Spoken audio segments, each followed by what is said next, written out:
Sinon, ça va être trop long.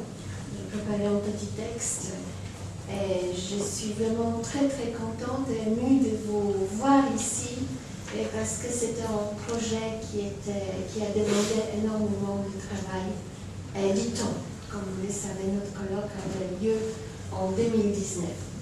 Bon, mesdames, messieurs, chers amis, j'ai un grand plaisir de vous accueillir aujourd'hui au nom du président de la SHLP, le directeur de la Bibliothèque polonaise de Paris, M. Pierre Zaleski, et pour une soirée autour de notre centre publication L'Esprit Curieux. Et ce projet est l'aboutissement d'un long travail après le colloque international du même titre, organisé par le département des collections artistiques de notre institution et tenu à la Bibliothèque polonaise en 2019. Avec la participation des intervenants venus des musées, instituts de recherche, universités de France, de Pologne et d'Italie. Tout a commencé par une collection d'une grande valeur, celle de Kamil Gronkowski, ancien président de la SHLP. Des dessins, peintures, sculptures, objets d'art, céramiques et quelques meubles, pour la plupart du XVIIIe et XIXe siècle, ont fait l'objet d'un legs testamentaire entré à la Bibliothèque polonaise de Paris après le décès du donateur Kamil Gronkowski en 1949. Ce n'était pas la première collection qui enrichissait les fonds de la bibliothèque. Pour mentionner les plus grandes, la première, comportant plusieurs milliers d'estampes ramassées soigneusement par Maciej Wodziński vers la moitié du XIXe siècle, a permis la création du cabinet des estampes de la Bibliothèque polonaise, mais aussi du cabinet des estampes de l'Académie polonaise des sciences et des lettres à Cracovie. La deuxième, celle de Władysław Mickiewicz, a permis d'ouvrir à la Bibliothèque polonaise un musée littéraire et familial consacré à son père et le plus grand poète polonais romantique Adam Mickiewicz. La troisième, celle de l'artiste sculpteur et peintre Bolesław Biegas, aboutit dans la création de la salle muséale où ses œuvres sont exposées en permanence. La collection Gronkowski avait tout à fait un autre caractère. Historien de l'art, conservateur en chef dans un musée parisien, il choisissait ses œuvres d'après ses connaissances en art et ses critères esthétiques. Dans la publication Esprit Curieux, vous allez trouver notre essai consacré à cette collection importante et encore assez peu connue. Parce qu'il faut vraiment avoir un esprit curieux et passionné pour pouvoir collectionner, c'est que vous pouvez lire et apprendre des divers destins de collectionneurs et des collections rassemblées dans ces livres. Et j'aimerais remercier très chaleureusement plusieurs personnes qui ont contribué à l'aboutissement de ces projets. Tout d'abord, Mme Agnieszka Wiatrzyk, ma collègue, est docteur en histoire de l'art et responsable adjointe des collections artistiques. Nous avons travaillé ensemble et il faut que je vous dise que sans son enthousiasme et engagement, ces projets n'auraient jamais pu aboutir. Je remercie la Société des Amis de la Bibliothèque polonaise de Paris pour leur soutien chaleureux et les contacts directs avec notre sponsor principal, la Fondation Pesetu. Je remercie Mme Cecilia Vicentini et E-Campus Università, Mme Iwona Pugacewicz et le Centre de civilisation polonaise à la Sorbonne, Mme Catherine Mombek-Gogel et Claudia Conforti pour leur soutien spontané et enthousiaste. Mme Agnieszka Grudzińska pour sa lecture. Je remercie tous les auteurs qui nous ont fait confiance. Certains d'entre eux sont présents aujourd'hui et prennent part à la table ronde pour laquelle M. Dominique Cordelier a bien voulu prendre le rôle difficile du modérateur.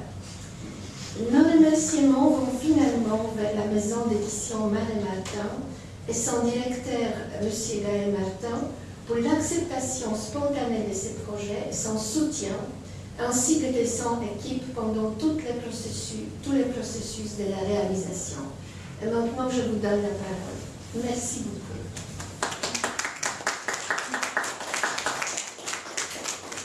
Bonsoir à toutes et à tous. Je vais juste, présenter la maison d'édition en quelques mots. Donc, il s'agit d'une maison d'édition scientifique, c'est-à-dire qui publie des ouvrages issus de la recherche, à la fois en droit et en histoire de l'art. Donc nos auteurs sont des scientifiques, des universitaires ou des conservateurs de musées.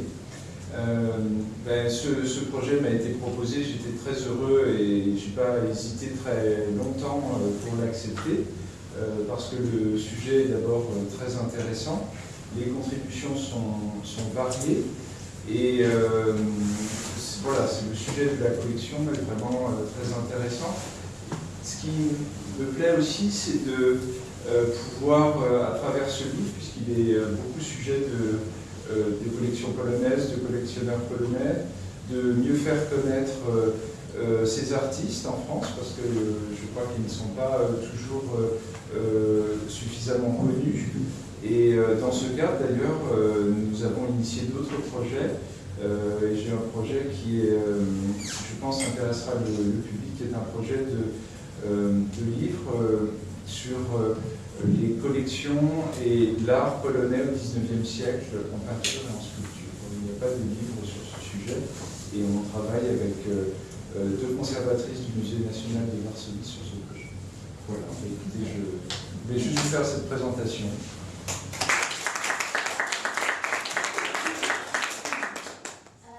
C'est à moi encore remercier finir cette partie un peu ennuyante, n'est-ce pas, parce qu'on va aller très vite dans l'essentiel du sujet.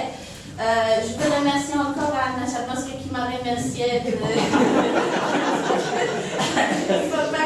Je voulais juste vous dire, vous êtes peut-être pas très nombreux, vu le temps parisien qui nous surprend jamais, mais nous sommes quand même ici et ce sujet, comme Anna elle a dit, c'est un aboutissement de 5 ans de travail avec des aléas, le Covid, les auteurs, le financement. Bon, je vous épargne l'histoire, tandis que, mais quand même, vous voyez que Camille Gronkowski, Victor Hugo, il est là avec nous et les volumes, avec nos auteurs qui ont pris ce temps pour venir et nous honorer de ces réflexions post-publication.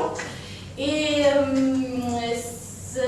sans dire plus, je veux donc introduire Monsieur Denis Cordelier, l'ancien conservateur du cabinet des dessins du musée du Louvre et le premier lecteur de ce volume qui nous a honoré de faire modérateur d'une discussion autour de l'acte de collectionner. Donc je vous souhaite une très belle soirée et je vous donne la parole, Denis. Merci.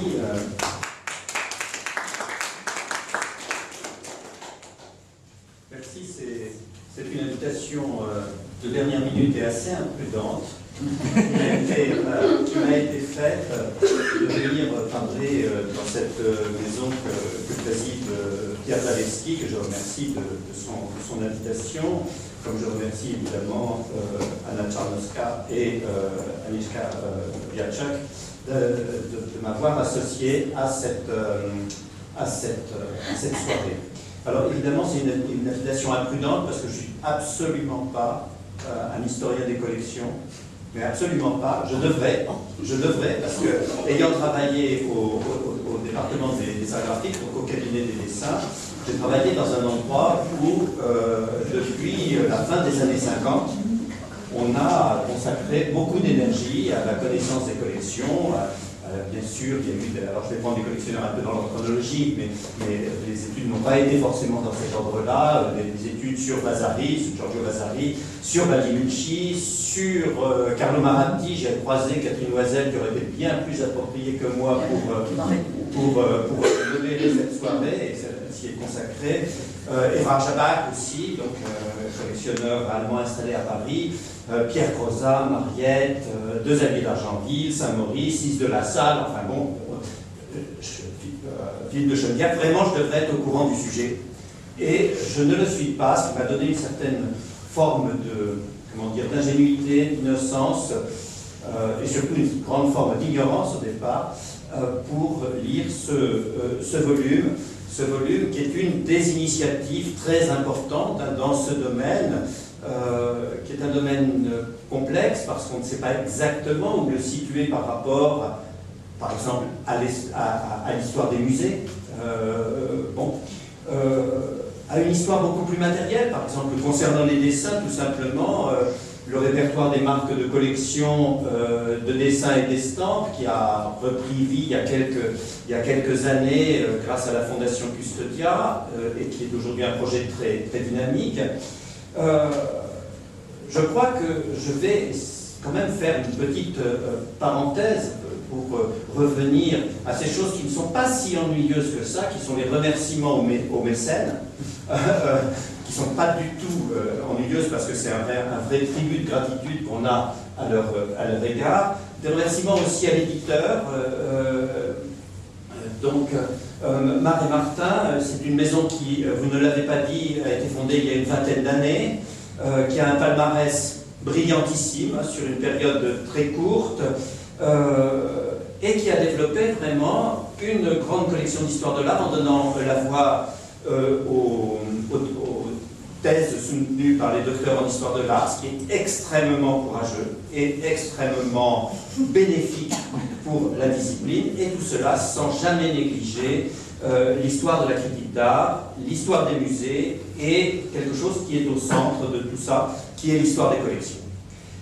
Donc un grand merci à l'éditeur. Je dois dire qu'en travaillant dans le volume pour préparer cette soirée, j'ai trouvé que les éditions Mar et Martin, avec l'équipe scientifique de cette maison, a réussi à produire un livre qui a un double mérite. Le premier mérite, il est tout simple, mais il est très important, c'est d'offrir un prolongement tout à fait durable au colloque international de 2019, donc quelque chose qui serait resté un feu de paille s'il n'y avait pas le livre maintenant, et de proposer, c'est peut-être encore plus important, de proposer au lecteur un objet polyédrique qui permet à tous, je dirais, d'aborder par une face ou par une autre les grandes questions de la curiosité et de la collection. Donc on peut aborder comme ça, parce que l'objet a de multiples facettes, on peut aborder la question de la personne, du collectionneur, qui est quelque chose qui est très central, qui est souvent ce qui est mis en valeur en premier, mais qui n'est pas forcément la chose la plus importante pour comprendre le phénomène. La question du goût, qui est une question très difficile en réalité, c'est un peu comme quand on parle de la mode pour le vêtement, on sait très bien ce que c'est tant qu'on ne veut pas le définir, et dès qu'on le définit, on ne sait plus. Bon. La question, très intelligemment abordée dans le volume, de la relation du privé avec le public. Ce qui n'est pas négligeable, c'est il y a un fil rouge comme ça, de communication en communication, qu'on voit très bien. La relation, alors là, il y a des personnes beaucoup plus expertes que moi pour oser en parler, j'ose à peine prononcer le mot devant Christophe Pomian, la relation de la collection avec le musée. C'est le sujet de votre premier grand volume sur l'histoire des musées, et c'est très, très impressionnant. Et là, on a quelque chose qui vient s'ajouter dans la mesure où est aussi examiné dans le livre, et ça m'importe beaucoup, la relation de la collection avec la vie, qui est un sujet assez inattendu, voire plus largement avec le champ politique. Et puis, c'est aussi un peu par là que se termine le livre, une interrogation sur la nature et l'origine des objets recueillis. Car la collection est constituée d'objets, de choses, d'objets qui sont d'une part recueillis et d'autre part associés. Des objets que, monsieur, vous avez dénommés des sémiophores, c'est un concept qui a eu un succès formidable dans le livre, c'est-à-dire, si j'ose une définition devant vous, c'est-à-dire des éléments matériels, porteurs de sens, qui agissent dans un cadre qui n'est plus, qui n'est pas fonctionnel et qui n'est plus intéressé. J'espère que j'ai bien compris la définition du concept. Le sommaire, peut-être Anisha on peut le montrer, le sommaire que l'on a, le sommaire de l'ouvrage que l'on a sous les yeux vous donne très rapidement, de façon très synthétique, une idée de la richesse du propos et de l'ampleur du champ investi par ce livre, tant du point de vue temporel que du point de vue géographique. Et de ce point de vue, le sous-titre même de l'ouvrage, qui dit de Vasari à nos jours, est en réalité limitatif, parce que si vous vous intéressez aux objets qui sont cités dans les différentes communications, et bien évidemment ça va de l'Antiquité à nos jours. Alors, pour en parler ce soir, parce que je ne vais pas monopoliser la parole, loin de là, pour parler ce soir de ce livre, nous avons la chance d'avoir avec nous, et peut-être on peut évoquer d'une image ceux qui n'ont pas pu se joindre à nous ce soir. Voilà la liste des auteurs par leur sujet et non pas par leur nom et par leur figure. Voilà. Eh bien, nous avons quand même la chance d'avoir avec nous des personnes qui ne sont pas des œuvres d'art. Et qui sont, outre la direction de l'ouvrage avec qui nous avons déjà fait connaissance, des auteurs qui sont toutes des autrices et toutes des historiennes. À commencer par Catherine Monbec-Gogel, que je présente bien que je ne devrais pas, qui est directrice de recherche honoraire au CNRS et dont le département des arts graphiques du musée du Louvre a été pendant des décennies le laboratoire, absolument. Puis par ordre d'intervention dans le livre, Jolanta Hrabieska, qui est directrice générale de la bibliothèque universitaire de Varsovie, alors qui a évidemment aussi de multiples autres responsabilités, en particulier une activité d'enseignement très importante et une activité d'encadrement aussi des collections publiques polonaises. Paulette Pelletier-Hornby, qui est aussi avec nous, conservatrice en chef au musée du Petit Palais à Paris, où elle est responsable des antiques, c'est bien ça? C'est bien ça. Isabelle Barbiès-Fronti, conservatrice générale du patrimoine, et responsable des collections de l'Antiquité, du Haut Moyen-Âge, de Byzance, des arts de l'islam, au musée de Cluny à Paris, le musée national du Moyen-Âge. Mercedes Vollet, directrice de recherche au CNRS. Le CNRS est magnifiquement représenté ce soir derrière cette table, qui étudie, entre autres choses, et en association avec le Victoria Museum, le goût pour les arts de l'islam à l'époque moderne, un sujet complexe en réalité. Véronique Meyer, que je vais présenter bien qu'elle ne soit pas encore arrivée, je pense qu'elle subit et la pluie et les embouteillages, qui sont nombreux ce soir. Véronique Meyer est professeure émérite d'histoire de l'art à l'université de Poitiers et spécialiste d'estampes modernes, j'espère qu'elle pourra nous rejoindre. Et Hélène Charabani de l'école du Louvre, personnalité absolument clé dans cette belle maison que j'ai eu la chance de fréquenter comme élève, dans la mesure où elle est fortement impliquée dans la préparation des jeunes historiens d'art au concours de la fonction publique quand il s'agit de concours patrimoniaux ou culturels. Donc c'est une responsabilité importante. Et évidemment, je ne présenterai pas, puisque ce sont elles qui nous invitent, Anna Czarnowska et Agnieszka Biarczuk, toutes deux, parce que vous ne l'avez pas dit, vous êtes aussi docteur en histoire de l'art,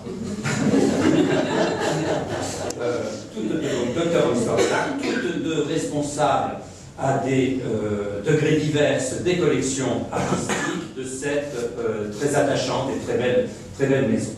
Alors, ma première question en fait sera en fait pour vous, Jolanta Talbiaska. Vous montrez bien dans votre étude sur la Biblioteca Regia du roi Stanislas August Poniatowski, et vous m'excuserez pour la prononciation des mots polonais, j'ai été très bien éduqué par Aniczka, mais c'est quand même pas parfait. C'est quand même pas parfait. Vous montrez bien dans votre étude que, au fond, cette Biblioteca Regia, ce qui serait un peu pour nous le cabinet du roi, comportait en fait une très importante section consacrée aux estampes et aux dessins.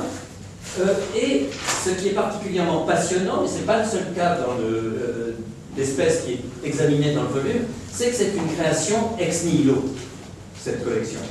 Et au fond, ma question c'était de savoir si, à votre avis, il y a un modèle qui a préexisté, un modèle qui a servi au roi Stanislas August Poniatowski, ou si c'est quelque chose qu'il a intégralement forgé de son imagination. Merci pour votre question. Bonsoir, mesdames et messieurs. Ce n'est pas une question facile, parce qu'il y avait beaucoup de sources d'inspiration pour gagner collection par Stanislas August. Les modèles, ce sont pour première les collections françaises. Par exemple, par Pierre Crozat ou Mariette, anglaise, allemande, comme collection anglaise, ou Coupersky cabinet anglaise, aussi collection monarchique, comme grande collection de l'impératrice Catherine II.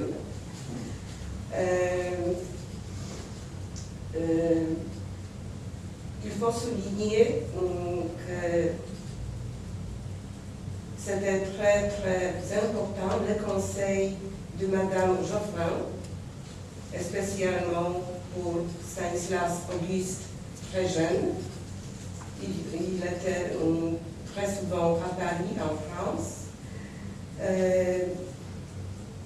Le conseil de Madame Geoffrin en était très important et inspiré pour Stanislas August.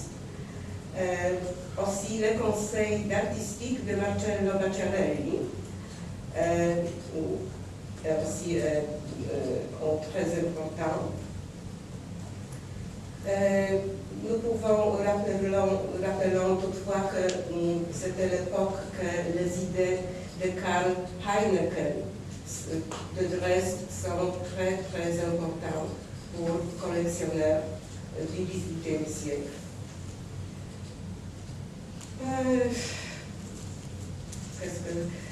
Est-ce qu'on peut dire qu'au fond, c'est le plus parisien des collectionneurs polonais? Oui, d'accord. Mais le roi préférait les artistes français, mais aussi les artistes italiens, les artistes néerlandais. Il gagnait beaucoup de dessins de l'école européenne. Il aussi collectionnait la gravure. C'était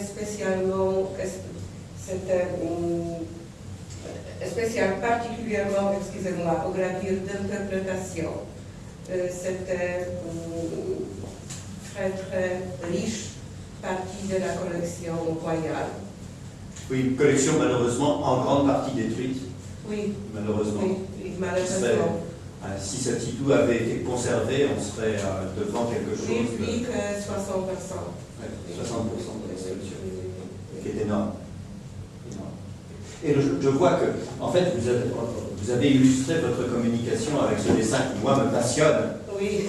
de Fabio Pettamati, qui est un artiste absolument inconnu. Oui, c'est très dont il y a 2 dessins au Louvre. 2 dessins au Louvre. Et il y a, vous avez évoqué Dresde et le cabinet des dessins de Dresde. Le cabinet des dessins de Dresde a 3 dessins de Venamati. Et Stockholm a aussi des dessins de Venamati. C'est un artiste qu'en général on confond avec Ligotti. Et à propos de Stockholm, est-ce qu'on a le droit de faire un parallèle avec les collectionneurs suédois comme Carl Gustaf Tessin? Oui, oui et non. Oui et non. Parce que oui et non. Je retiendrai non, par contre. Oui, parce que le roi Stanislas Auguste, le comte de Sèvres, ont été influencés par la culture française. Oui. Tous les deux collectionnaient les dessins, mais Stanislas Auguste collectionnait aussi la gravure. Oui. Moi, ce qui m'a impressionné comme analogie, c'est l'importance des costumes de fête et des costumes de mascarade, et l'importance de l'architecture. Aussi les dessins d'architecture. L'architecture. Mais il y a aussi les différences, parce que le roi collectionnait aussi les artistes de la cour, les artistes polonais. C'est différent. C'est différent. C'est différent. Oui. Je voudrais souligner la mode de la présentation de la collection, très luxueuse. C'est cette première différence. Et du coup, je me tourne vers vous, Hélène Charvani. En fait, comme l'a très bien, on va avoir la bonne image bientôt, comme l'a très bien écrit Philippe Bossan, c'est quelque chose que vous rappelez d'ailleurs, et je le cite parce que je trouve la citation délicieuse, il y a plusieurs manières pour un prince d'aimer les arts, on vient de l'entendre même, d'en prendre soin, de les favoriser. Et Jolanta Karwilska vient d'évoquer la façon dont Stanislas August Poniatowski s'y prenait. Vous êtes intéressé à ce qu'a fait l'impératrice Joséphine, quelques années plus tard, il faut bien dire, et vous rappelez quelque chose qui est au fond assez méchant, assez sauvage, je trouve. Vous rappelez, en prenant des distances avec cette impératrice, bien sûr, qu'elle appartenait à une famille de collectionneurs qui effectivement existe, a plus de goût à acquérir qu'à posséder. Voilà. Alors, ma première question, elle est assez simple. Est-ce que c'est pas simplement une façon de renforcer son image, de façon un peu misogyne, hein, de renforcer son image de femme frivole et dépensière? Alors, c'est justement ce qui a été mis. C'est rude, dit comme ça. C'est justement le fait, aujourd'hui, oui, Joséphine est toujours passée pour une femme frivole, pour une femme qui était une dépensière, et cependant, elle est complètement dans le goût des collectionneurs de l'époque, et au travers de ses collections, elle avait un goût sûr, et on s'est rendu compte qu'elle n'était pas si frivole que cela. Donc oui, elle aimait tout. Comme je dis, elle a une passion, c'est pas une, c'est 10 passions. Maintenant, non, justement, je dirais que le fait qu'elle ait collectionné, qu'elle ait été curieuse, qu'elle se soit intéressée, d'ailleurs souvent à des peintres ou à des artistes, contrairement à son mari, qui était plus côté David, etc., elle a mis en valeur des petits maîtres. Je n'aime pas ce terme-là, mais elle s'est intéressée aux sciences naturelles, elle s'est intéressée à une diversité de collections. Donc, du coup, et c'est bien pour cela que j'ai commencé par cette citation, puisque c'est Frédéric Masson qui en effet en fait cette femme frivole, et on est resté finalement sur cette image. Et en redécouvrant toutes les collections, non, pour moi, elle a plutôt assis sa position de femme, je ne pensais pas le dire comme cela, mais et elle a assis sa position d'impératrice, dans le sens où c'est l'une des premières, voire la première, à constituer une collection. Elle sera un modèle par la suite. Oui, alors moi, au fond, je me suis posé plusieurs questions en lisant. La première, bon, on va y venir tout de suite, c'était la dernière que je me suis posée, mais enfin, on va y venir tout de suite. C'est, au fond, j'ai trouvé très frappant ce que vous évoquez dans sa façon de choisir des sujets, de choisir, pour la peinture, de choisir des sujets qui relèvent de ce que j'appellerais grossièrement la thématique romantique, au fond, hein, c'est-à-dire des sujets où est représentée l'absence, le manque, l'inconstance, la mort, la séparation, qui en fait effectivement quelque chose de très différent de la femme frivole, qui n'est peut-être pas si frivole que ça. Bon, ça c'est une chose. Mais au fond, je me suis posé deux autres questions. Donc, c'est la question de savoir si au fond, si cette thématique préférentielle pour la peinture est simplement opportuniste parce qu'elle se trouve vers des artistes qui pratiquent ce genre de sujet. Ça, c'est une question. L'autre question que je me suis posée, c'est est-ce qu'elle collectionne de façon très différente des autres membres de la famille Bonaparte? Hein, Lucien Bonaparte est un grand collectionneur. Bon, le cardinal Fesch est un grand collectionneur. Apparemment, mais il me semble qu'elle collectionne de façon très singulière par rapport à l'autre. Alors, pour répondre à vos questions, côté opportuniste, je n'ai pas forcément la réponse, même en ayant cherché dans les archives, on découvre au fur et à mesure la position qu'elle avait. Moi, comme j'ai toujours dit, un jour, on m'avait demandé une conférence sur a-t-elle créé la mode ou l'a-t-elle suivie? Je dis, elle s'est trouvée au bon endroit. C'est exactement la question du goût. Hein. Mais elle s'est trouvée au bon endroit, au bon moment. Voilà ma conclusion. Je vais vous répondre un peu de la même façon sur les collections. Elle a eu l'opportunité, parce que Napoléon Bonaparte est devenu Napoléon Ier, qu'il s'est ouvert, on va dire ça comme ça, des châteaux, des serres, qu'elle a eu, je pense, cette occasion. Après, je reste profondément persuadée que c'est quelqu'un qui aimait partager, qui aimait transmettre, et qui, en achetant et sans accumuler, mais en faisant parfois des choix drastiques, parce qu'on l'a accusé d'avoir acheté, voire d'avoir récupéré les caisses quand Napoléon revenait des guerres. En fait, aujourd'hui, on sait que c'est faux, et qu'elle n'achetait pas tout ce qu'on lui proposait. Donc, pour répondre à votre question, il y a un choix. Donc, il y a un choix. On se rend compte qu'effectivement, Malmaison, c'est pas si grand que ça. Si on se réfère à Versailles ou à d'autres lieux.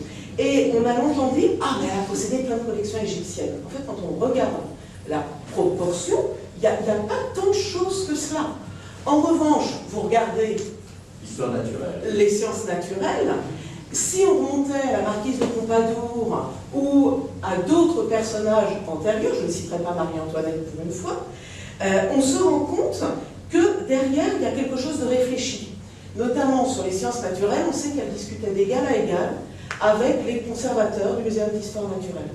Donc pour rebondir et répondre à votre seconde question, a-t-elle été singulière par rapport aux autres collections?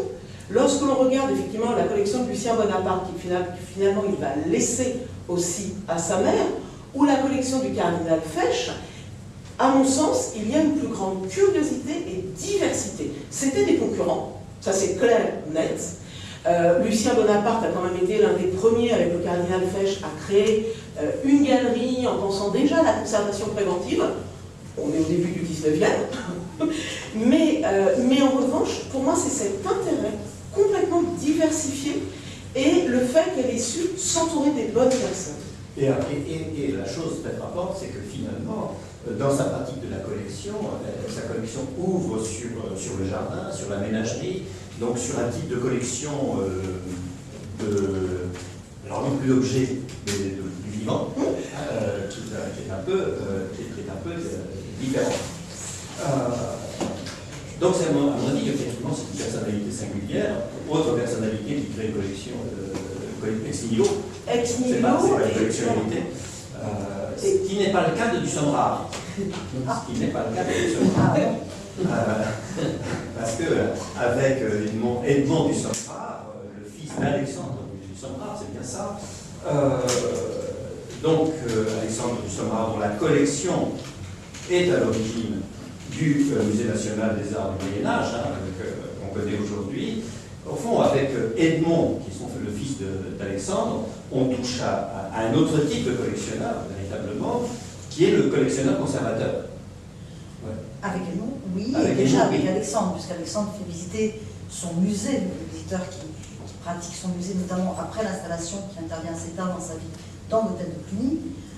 Alexandre fait déjà visiter son musée privé, qui est qualifié de musée par ses visiteurs, mais le musée en tant qu'institution publique, passage du privé au public, cela se fait par un guide maternel, puisqu'Adélaïde, la veuve, accepte la création du musée de Cluny n'est pas naturelle aux yeux des instances politiques de l'époque.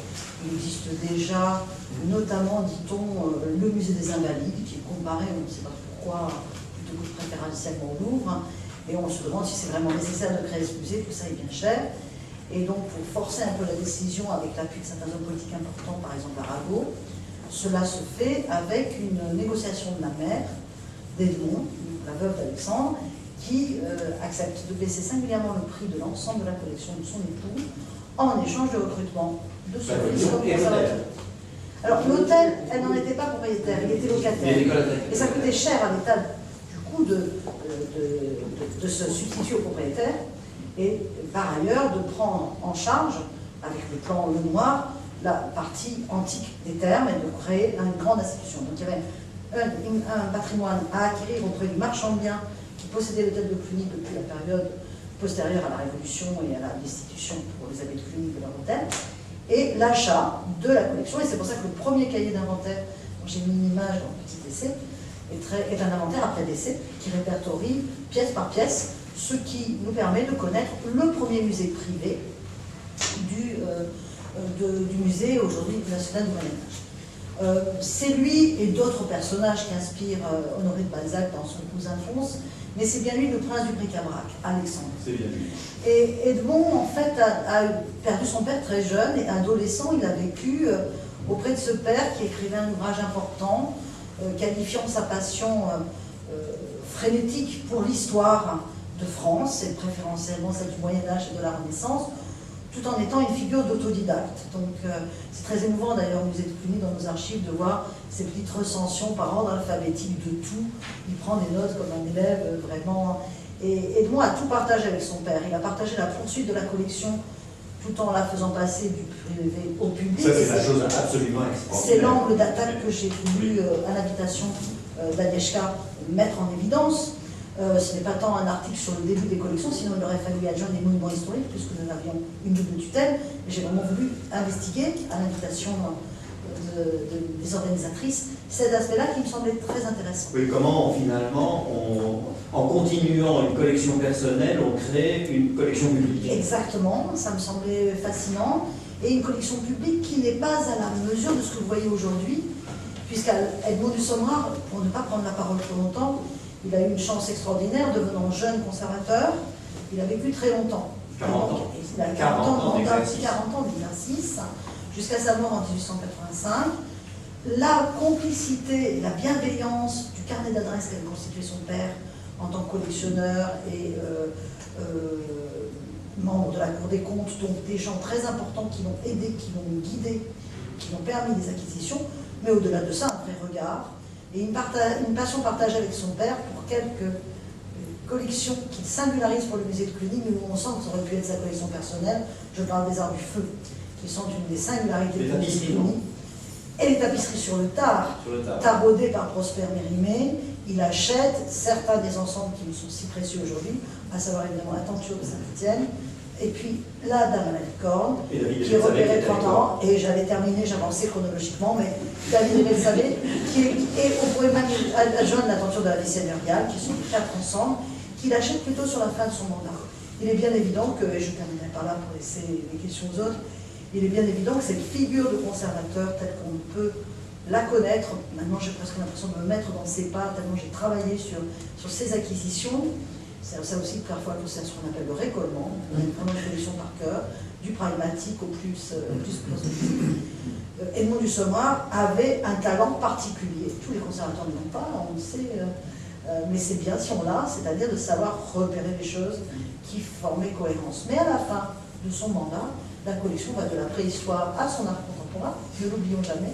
Aujourd'hui, ce sont nos dépositaires qui s'en rendent compte. J'aime bien montrer la carte de France où il y a tous les objets d'Edmond, parce qu'après lui, la figure scientifique d'Alfred Darcel commence à couper en amont et en aval. Oui. Et pour prendre la mesure du fait qu'il était quand même resté jusqu'au bout, jusqu'en 1885, le fils d'un père du bric-à-brac, lui décédé en 1839, il faut quand même prendre la mesure de ce qu'était la collection d'Edmond, qui n'est pas exactement celle que nous connaissons aujourd'hui dans le thème de Cluny. Donc c'est un peu faux d'imaginer que, en fréquentant la collection constituée par Edmond Dussommoir dans le cadre du musée de Cluny, on arrive à faire un voyage dans le temps ou un voyage dans l'espace. C'est pas une façon de se dépayser, de dire ça y est, je me transporte au XIVe siècle, ça y est, je me transporte chez les Ottoniens. Non. Non. Non. Pour vous transporter chez les Ottoniens, il faut rendre hommage à un de ses successeurs. Mais pour l'anthropologue de Bâle, c'est quand même lui. Ça, oui, mais est-ce que vous pensez que dans la collection, il y a un effet de dépaysement? C'est-à-dire en fait que la collection est constituée pour vous emmener ailleurs, pour dire aux visiteurs, voyez, vous êtes ici aujourd'hui, maintenant, et si vous venez chez moi, vous serez ailleurs, dans un autre temps, dans un autre espace.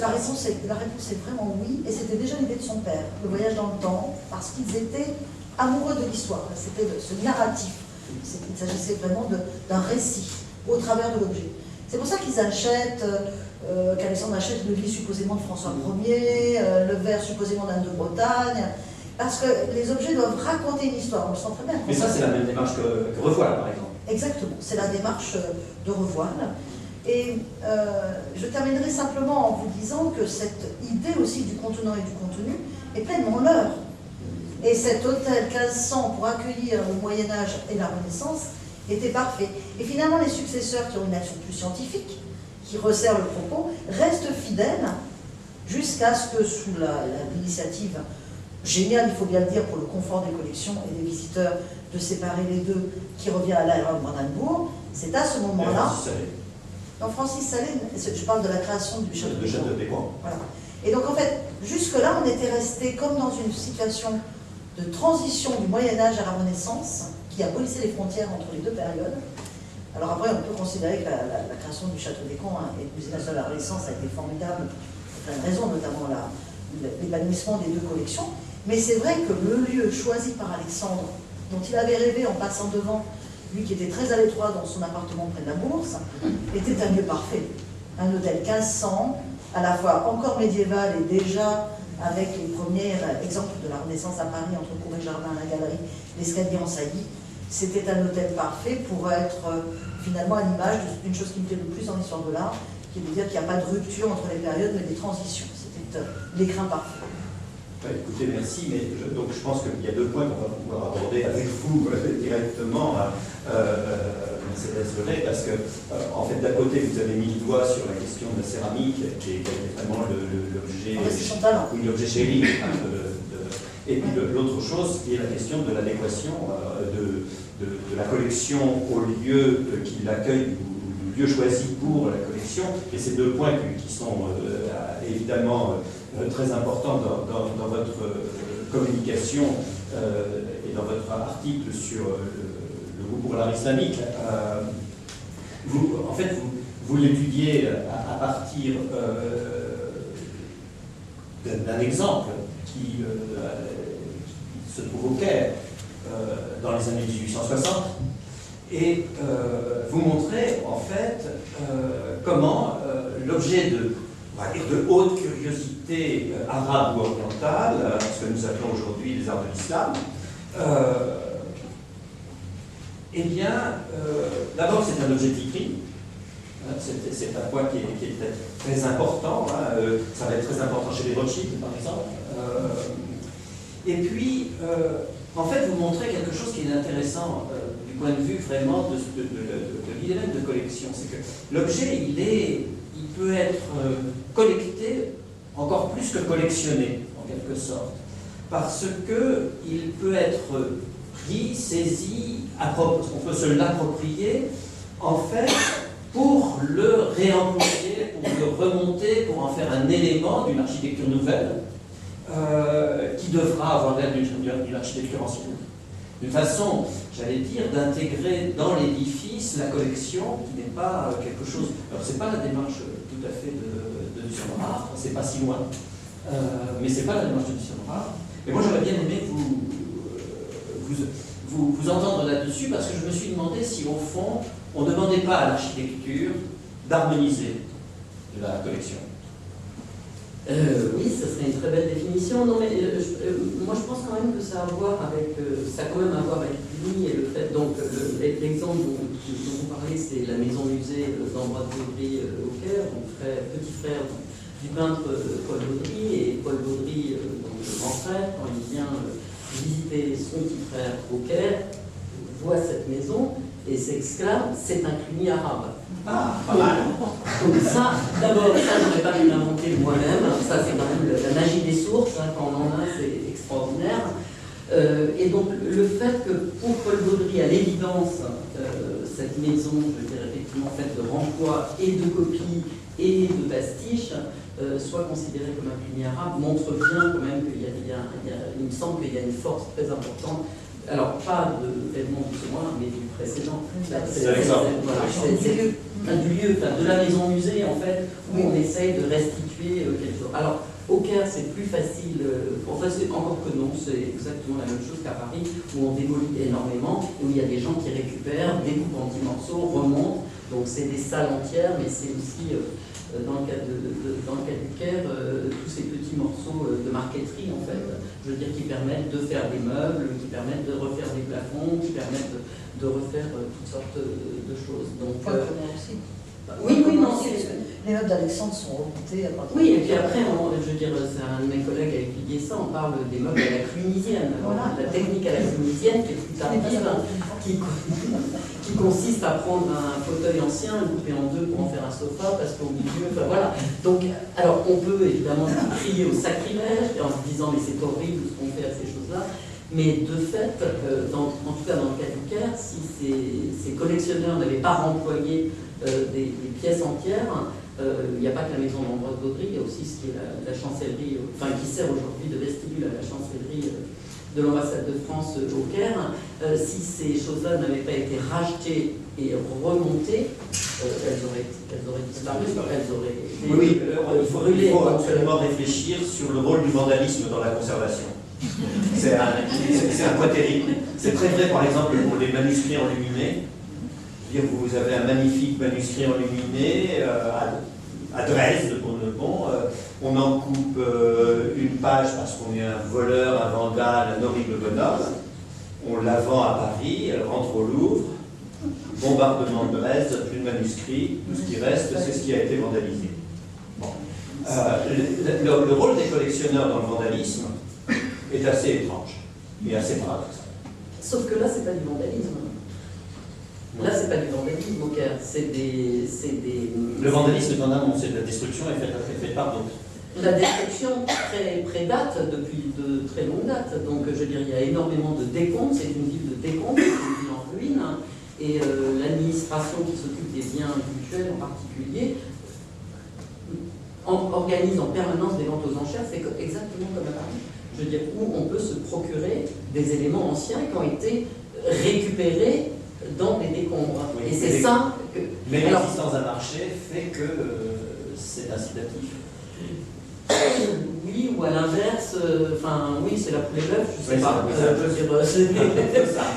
Bon, alors on peut dire que les Français, s'ils n'avaient pas détruit la moitié du Caire en 1798, peut-être, mais je veux dire non, c'est des villes en ruine, c'est des villes où la ruine est très importante. Donc, est-ce que mes kérotes, mes propriétaires kérotes font du vandalisme? Je ne sais pas, moi je ne dirais pas qu'ils font du... Je sais pas, je dirais pas, ils recyclent. Hein. Aujourd'hui, on considère, je veux dire, avec toute la question du développement comment on dit, durable, on considère que le fait que des objets puissent avoir plusieurs vies est au contraire plutôt une bonne idée. Bonne idée, oui, une bonne idée. Et une bonne idée qui trouve sa place assez tôt finalement dans les expositions universelles. Absolument. Voilà. Et c'est très frappé de voir vraiment où on va aussi retrouver, je crois, les frères de la collection des frères du Tuy. Bon. Et du coup, effectivement, ça me permet de vous donner la parole, Paulette Pelletier-Randy, parce que, au fond, les frères du Tuy, qui font au tout début du 20e siècle, 1902, c'est ça? Alors, La donation. la donation du dernier vivant, Oui, c'est 1902. c'est 1902. Donc, c'est pas du tout une petite donation, c'est un objet. Alors, c'était à peu près 20 000 heures, plus la dotation qui a permis de l'enrichir Oui. depuis. Du coup, effectivement, elle marche encore, la dotation. Plus depuis 2013. Donc, oui, quand même, un beau. Les immeubles existent toujours. Vous en avez d'ailleurs une très jolie photo dans ce très joli livre, qui est un des salons de l'hôtel Corée du Bourg, qui existe toujours, et qui a C'est votre été figure 1, je crois. refourni. Donc, je ne sais pas qui, à l'heure actuelle, en est l'heureux détenteur, puisqu'il n'y a plus de loyer versé, et que c'était les loyers qui alimentaient la collection.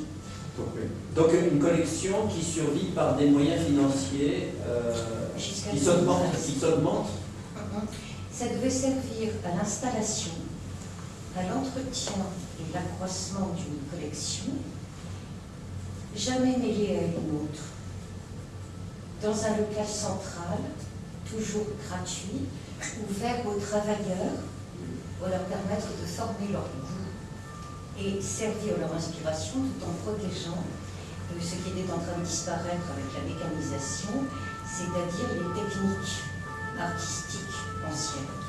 Oui, ça m'a frappé dans votre approche de la collection du Tuy. On a vraiment le sentiment qu'il y a pratiquement chez les frères du Tuy, alors c'est peut-être excessif de le dire comme un projet politique, en quelque chose de cet ordre-là qui sous-tend la collection, peut-être pas un projet politique, mais au moins un projet nourri par des idées politiques. En fait, c'est une collection qui est très intéressante parce qu'en fait, elle débute vers 1830 et elle a à l'époque une configuration qui la situe dans le droit fil, je dirais, des grandes collections, posons le terme, aristocratiques, parce que leurs moyens sont très importants. Mais l'argent seul ne suffit pas. Donc on s'aperçoit qu'il y a eu toute une documentation derrière. Ça apparaît dans la correspondance plus tard. Malheureusement, nous n'entendons qu'une voix de la correspondance. Donc au début, on a dessins, gravures, bibliothèque, tableau, très bien aussi. Tableau.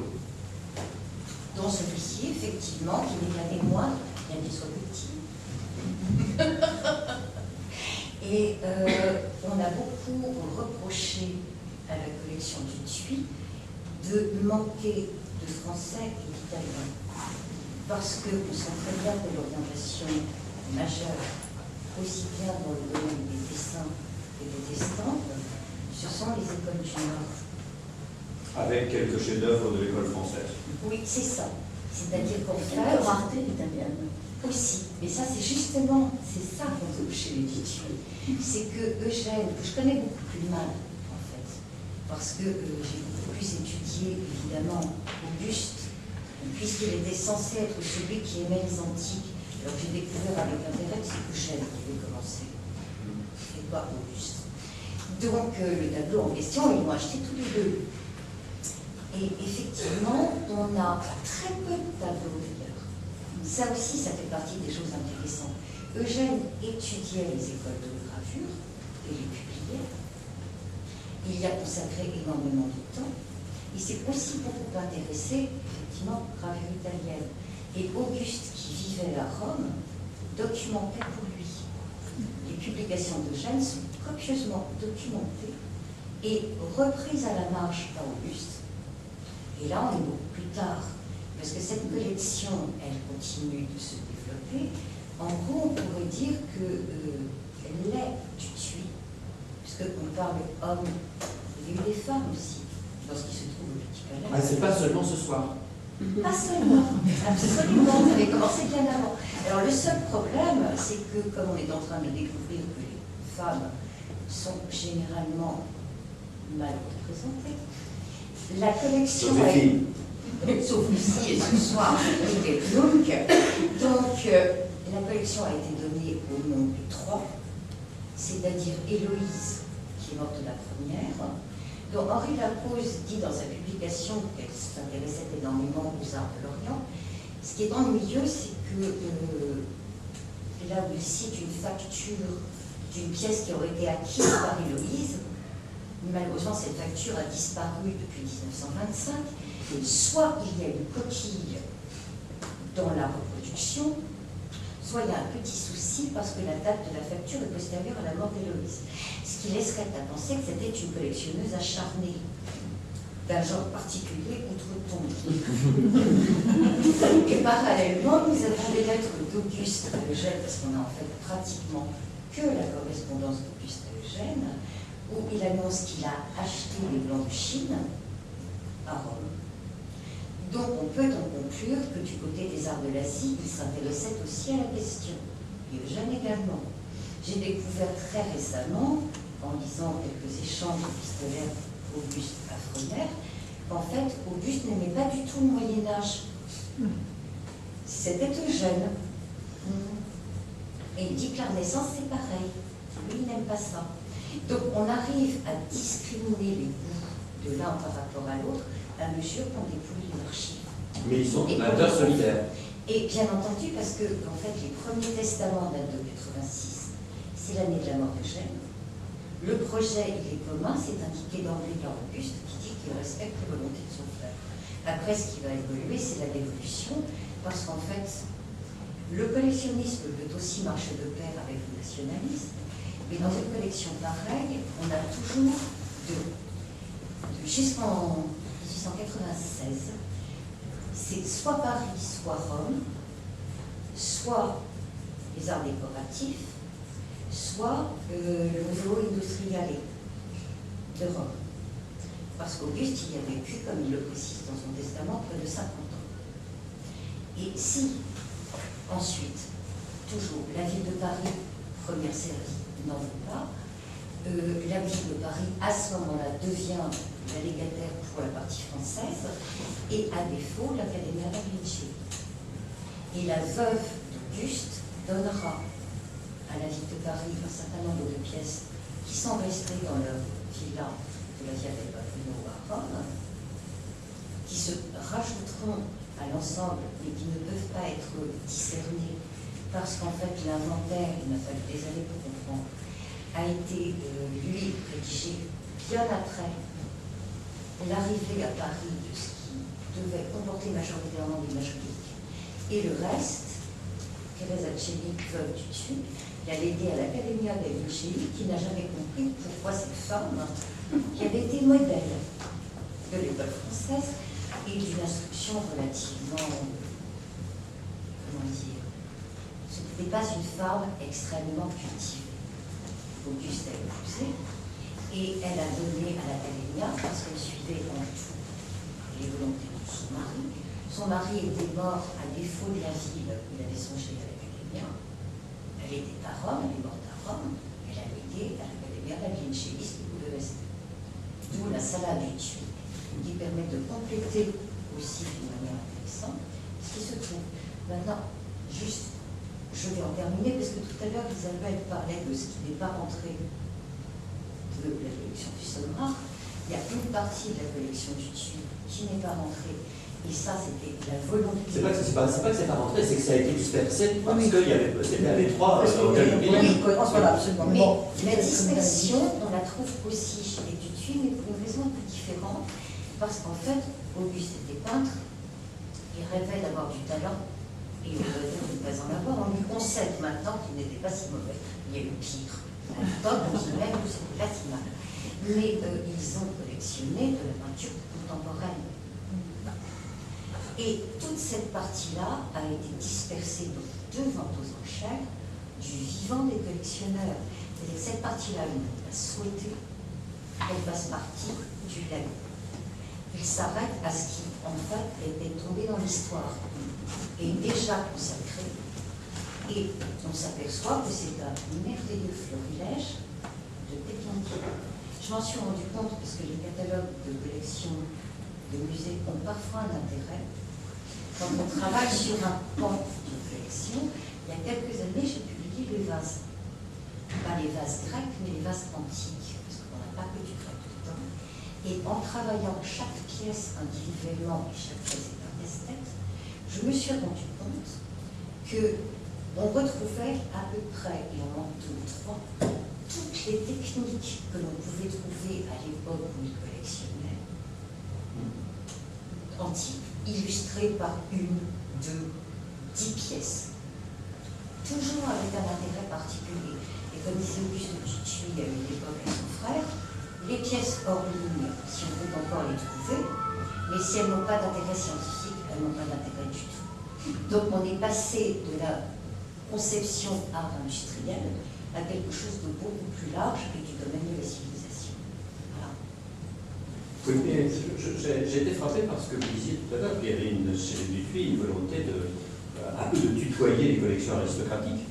À l'origine, certainement. Voilà. Et on fait des découvertes sur les origines des objets, parce que, par exemple, on avait 2 bronzes qui avaient été publiés, alors j'ai dit petit en 82, comme des pastiches 19e, et grâce aux efforts conjugués de gens dont je tairai le nom parce qu'ils travaillent pour Sotheby's, et d'un célèbre spécialiste des bronzes américains, Andrew Oliver, plus une dame qui est à la tête de la Strawberry Hill de la résidence d'Horace Walpole, vous êtes aperçu que ces 2 vases prétendument fabriqués au 19e ont été déterrés à Rome en 1707. L'un des 2 a fait partie de la collection Ficcoroni, l'autre a été dans les mains de Hertz, c'est-à-dire qu'en fait, plus on creuse l'historique des objets, plus on remonte au cours du temps et des collections. Et dans certains cas, on s'aperçoit qu'ils étaient au courant. D'accord. Mais ma question sur la relation à la collection aristocratique portait sur un autre aspect. C'est-à-dire que je me demandais, ou plus exactement, je voudrais vous demander si on peut faire un parallèle entre les frères Dutuit, Czartoryski et les Rothschild. Alors, Enfin, je parle pas de, il n'y a pas je parle pas de résultat, je parle de la démarche. Alors, chez les Rothschild, on a des mécènes. Et les Rothschild ont largement prêté tous les membres collectionneurs, puisqu'il y a autant de collections pratiquement Rothschild que Rothschild, aux expositions de l'Union centrale. Ça commence il y a l'Union centrale et puis les expositions universelles. Oui, mais justement, 65, c'est une initiative privée et considérée par Napoléon III comme une sorte de galop d'essai. C'est pour ça qu'il va y avoir l'exposition universelle de 67, avec cette très grosse différence qu'en 65, Czartoryski prête, les collectionneurs polonais prêtent, il y a une salle polonaise. 67, c'est l'exposition universelle. Pour la première fois, les Russes prêtent. Il n'y a pas de salle polonaise. En revanche, ce qui est très amusant, c'est que si on prend la situation italienne de l'époque, où on a 2, je vais employer un terme moderne, 2 stands. D'un côté, on a les états pontificaux, qui font triste mine, parce qu'en 67, des états pontificaux, il n'en reste plus énormément. L'unification a galopé. Et de l'autre côté, on a le royaume de Savoie. Et ce royaume de Savoie, alors là, il expose pour l'Antiquité. L'Antiquité, c'est un moyen très simple et très surprenant de faire ce genre de découverte. C'est que cette partie-là est alimentée par un certain nombre de gens qui sont soit prêteurs, soit fondateurs de l'Union centrale. On retrouve dedans les Czartoryski, qui vont retrouver évidemment aussi Rothschild. C'est-à-dire que c'est toujours le même type de personnage que l'on va retrouver là-dedans. Et il y en a d'autres qui ne figureront pas, comme Tischkevitch, par exemple, qui est un collectionneur passionnant aussi, avec une collection énorme, et lui ne participera jamais à ça. En revanche, toujours en 67, on va trouver un certain nombre de personnages, je dirais, qui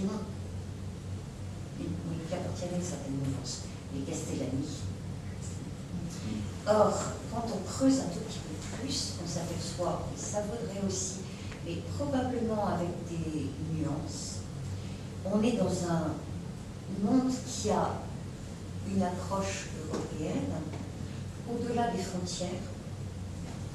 Pour certains, ils aspirent à devenir des nations. La France a été un État et c'est devenu une nation.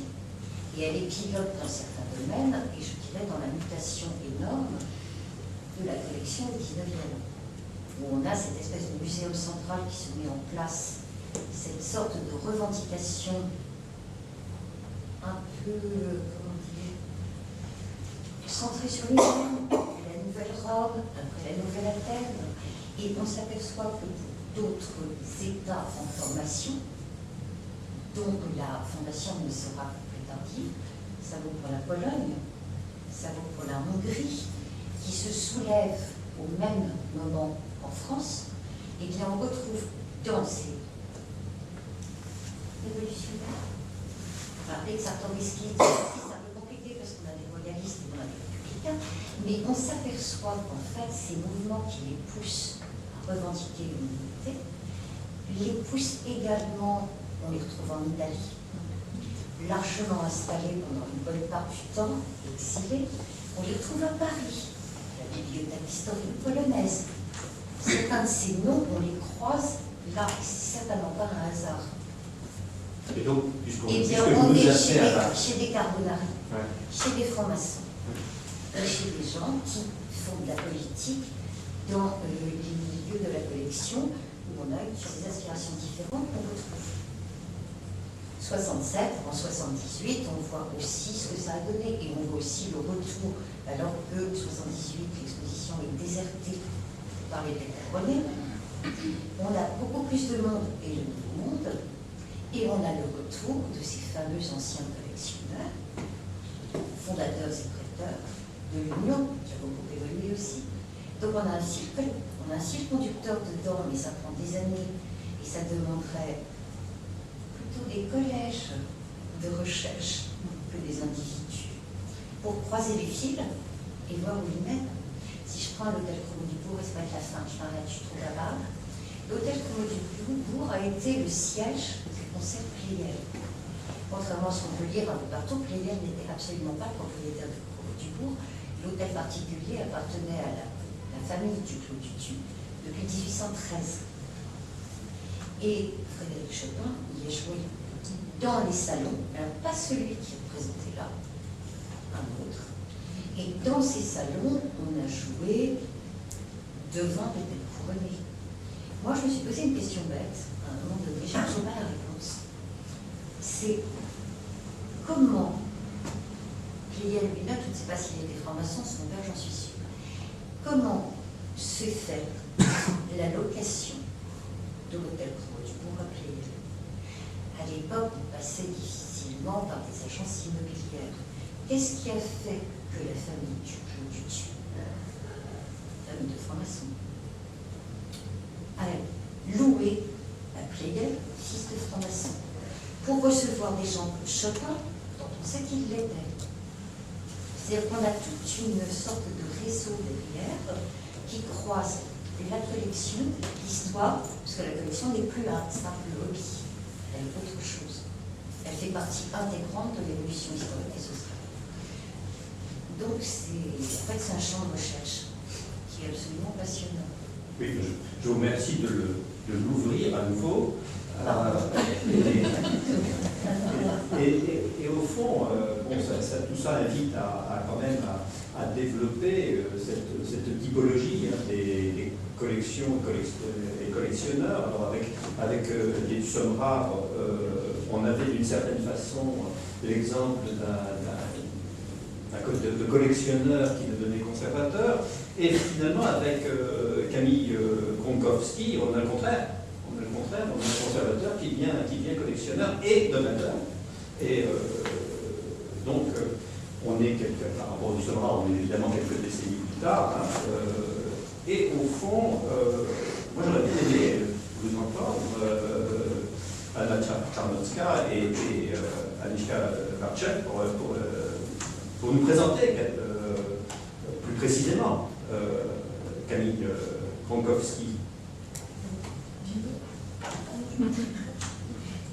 Camille Gronkowski, c'est bon, pour nous c'est un personnage important d'abord parce qu'il a pris la présidence de la Société historique et littéraire polonaise. Donc ça c'est avant d'être collectionneur, avant d'être donateur. Et il y avait pas. Vous savez peut-être l'histoire de la bibliothèque polonaise. Pendant la guerre, elle a subi énormément de pertes et pratiquement toutes les collections artistiques ont disparu. Il y avait uniquement 16 que le personnel a réussi à sauver. Et c'est des collections Mickiewicz, surtout des livres et des archives. Mais les œuvres d'art sont disparues. Et il y avait aussi très peu de gens, de format, si je peux le dire, qui ont pu servir à cette institution. Il y avait naturellement l'ancien directeur, il y avait le personnel, mais on avait besoin d'un personnage vraiment qui était bien placé dans la vie française, parisienne, et qui a pu reprendre ses fonctions. Donc d'abord, c'était le président. Et après, Gronkowski, qui est connu pas uniquement par la donation de cette collection, il faut aussi mentionner qu'il nous a offert qui nous a fait un autre cadeau. C'était sa villa à Dinard, qui existe toujours. Et il a légué à la SHLP, et sous la condition d'admettre dans la villa des artistes et des gens de la SHLP. Il avait de très belles collections aussi dans cette villa qui sont restées en cet endroit. Et il a formé sa collection en travaillant, et pendant son travail au Petit Palais, pour la plupart, il a travaillé avec la pause, vous avez déjà mentionné. Il a été conseiller, peut-être il va répondre, conseiller de... Oui, en fait, il a commencé déjà pendant ses études de droit de collectionner les dessins. Il était en conseiller d'abord quand il n'avait pas beaucoup de moyens, donc il conseillait par exemple à Cognacq-Jay. Cognacq-Jay qui est très connu, qui aime beaucoup le XVIIIe siècle. Donc notre cher Camille Gronkowski, comme il avait un œil, il avait aussi un œil pour le français de la seconde moitié du XIXe siècle qui était encore pas très apprécié sur le marché d'art. Il a repris ce travail d'appréciation et après ses études de droit, il est rentré au musée au Petit Palais en tant que responsable adjoint de Henri Lapose. Et avec Henri Lapose, ils avaient toute une stratégie de l'exposition, faire introduire l'exposition au Petit Palais pour montrer les collections qui ont été déjà l'objet de donation au Petit Palais, mais aussi faire exposer les grands ensembles, par exemple, de la sculpture française du XIXe siècle. Et donc, toutes ces tâches qu'il a développées avec Henri Lapose en travaillant en tant que conseiller, en tant que conservateur, lui ont permis à avoir ce goût pour, surtout et en particulier pour le dessin ancien, avec un grand attachement quand même pour le XIXe siècle français, qu'il a encadré aussi, comme le faisaient tous les grands collectionneurs de fin des siècles. Donc on a de nombreux cadres. Par exemple, le cadre qui est autour du portrait de Victor Hugo par Louis Boulanger. Oui, c'est en fait... c'est l'encadrement de... L'encadrement de Gronkowski. Et donc l'idée, en fait, aussi, son idée en tant que président de la Société historique et littéraire polonaise, c'était de créer son musée, Kamil Gronkowski, en faisant cette donation, qui inspirait beaucoup de la Pologne absolument imaginaire. On a beau chercher une petite lettre, un petit mot écrit en polonais, on l'a pas Toute trouvé. la correspondance est en français. Tout est en français, ce sont des cartes postales qu'il échangeait avec Henri Lapose pendant la guerre, où il était un officier, mais il ne voulait pas du tout absolument s'engager sur le front, donc du coup il faisait des enquêtes pour Henri Lapose, si par exemple les pastels du XVIIIe siècle préférés, ils sont bien gardés chez telle ou telle comtesse dans le nord de la France. Donc ça, ici sont des échanges très émouvants, qui peut être encore un autre sujet de recherche. Sinon, Anna, elle a dit que cette donation, elle était très importante. Oui, elle était très importante, elle était tout à fait différente parce que nous, vous savez, les collections que je mentionnais avant dans l'introduction, il y avait quelque chose à faire avec la Pologne. Lui, c'était tout à fait une autre chose. C'était l'école française, italienne, allemande, etc., etc. Il y avait très, très peu de choses polonaises. Il y avait toute une collection de céramique, par exemple, de japonaises, chinoises.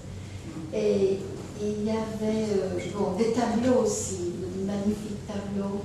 Pour la plupart, c'est ce que vous avez dit, entre guillemets, des petits peintres.